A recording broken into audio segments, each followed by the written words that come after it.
Starting with £1,000 is more than enough. I know because I've done it myself. The lowest amount I've ever flipped a car for was a mere 250 quid. And over the years I bought and fixed and sold loads of cars with tiny budgets, some simple tools and some smart but basic checks.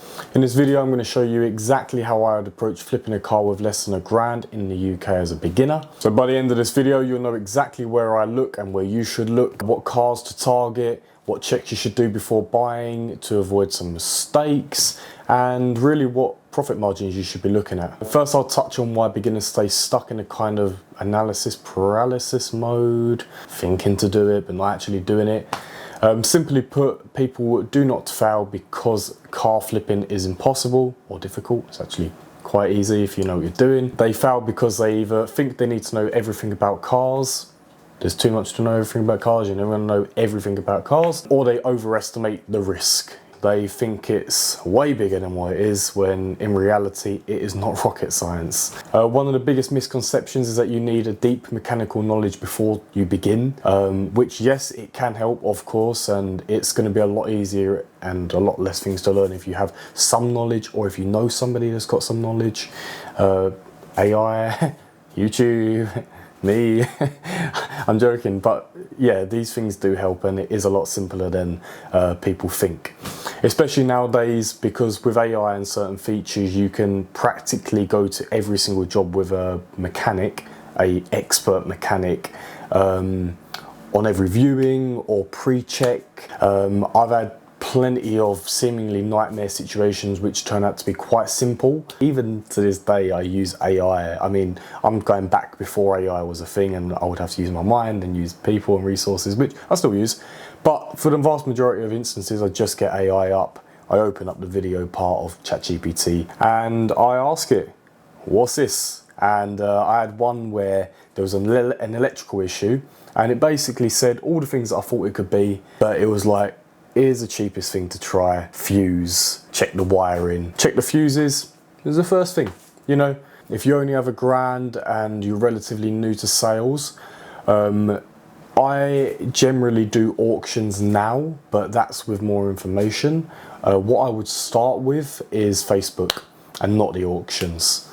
Why? Simply put, lower pressure. It's literally on your terms. You can turn up to a job if you wish to turn up to it. You can just not turn up to it. It's Facebook, who cares? I'm joking. Seriously, if you say you're going to turn up somewhere, turn up, because yeah. You can speak to the owners directly, find out who they are, have a feeling, like if they're just some teenage kids and there's like 7 of them, they're trying to sell you their car, maybe think twice, but not necessarily. Usually if it's like a middle-aged woman or middle-aged man and they seem well set, generally the car's going to be in quite good condition, and you know, you can go through all the history and that. So you've got less chance of being trapped by fees and unforeseen issues if you go through Facebook as well.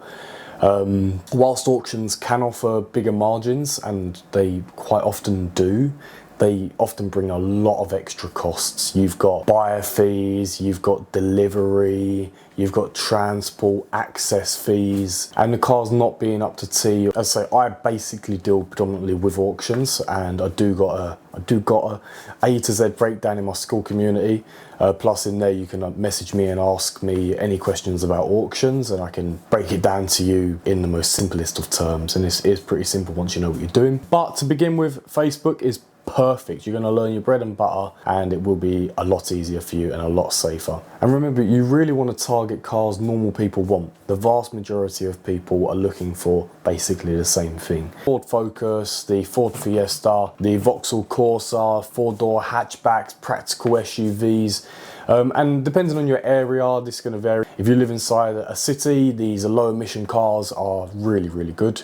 ULEZ, petrol, people do not like diesel when they're going to be charged 15 quid a day to just drive their car in them zones. So yes, environmental zones are great for that. So don't chase rare complicated cars or dream deals and get stuck with them. Go for cars buyers already understand and are comfortable with. Means they'll be more comfortable with you. A familiar petrol hatchback with average miles and decent MOT is often a lot safer than something flashy or unusual although they are fun to sell. Your first flip should be clean, easy money. You want to do your checks before you even leave the house. This is very important.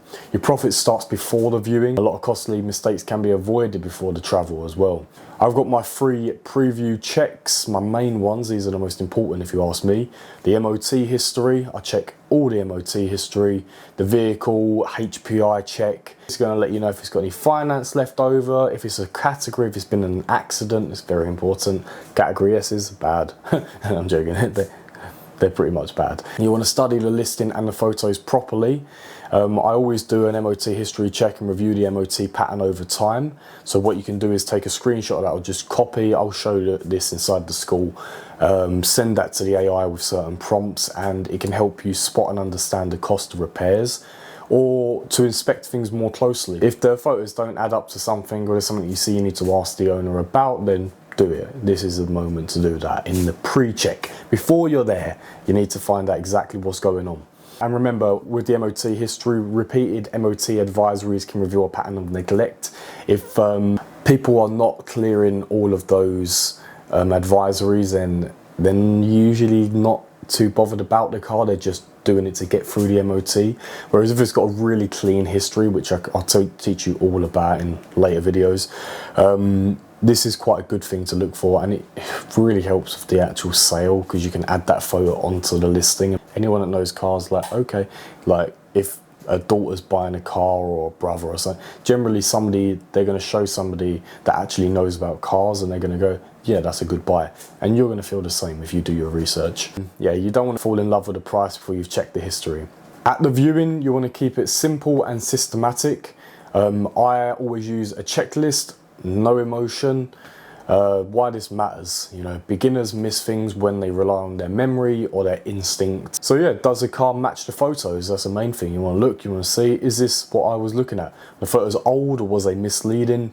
You want to check the oil, coolant, battery, startup, does it sound good? And have a general walk around. You can use my free comprehensive checklist tool that I've added in the resources tab on my school community. I've built this over the years from my experience of hidden cost and all the things that I've had to go through over the years. I've literally put it all together, so it's a lot easier for you to begin. Long story short, it's better to nip any of the problems in the bud before they become your problem.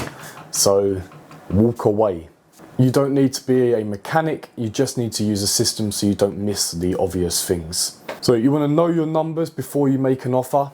You need to know exactly what you're going to maximally spend. Doesn't matter if it's auction or Facebook. Never negotiate without a worst case breakdown. What to include in this? You got your purchase price, you got transport, fees if relevant, you know, on the auctions. You got repairs, you got service, you got cleaning, you got detailing. I include a detailed worst case calculator in my free schools community for auctions and marketplaces. My personal rule is to know your maximum offer before you arrive. If something feels off or shady, then walk away.